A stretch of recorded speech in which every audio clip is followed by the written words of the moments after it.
אז שלום, אני אמר גרבלי, ובנוסף לזה שאני נמצא על הרצף האוטיסטי, אז אני גם יודע לערוך סרטים בתוכנה שנקראת אדובי פרימייר פרו, שזה תוכנה מתקדמת.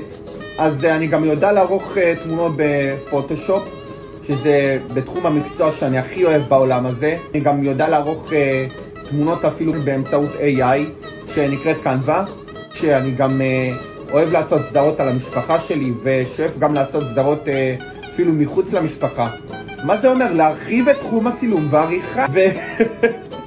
ומסתבר שצריך להגיד שאני גם אוהב לעשות סדרות, שהסדרה שאני הכי אוהב לעשות שנקראת בעלת הבית, התוכנית הטלוויזיה הקומית שזה כל המשפחה והחברים. אז הסדרה מדברת על הדמות של צמרת, כולל הדינמיקה לבין אמא של הסבתא דינה לבין רוב משפחת הדר, הקונפליקט בסדרה. בוא נגיד 2 פרקים שאני ערכתי. בעונה הראשונה, משל שזה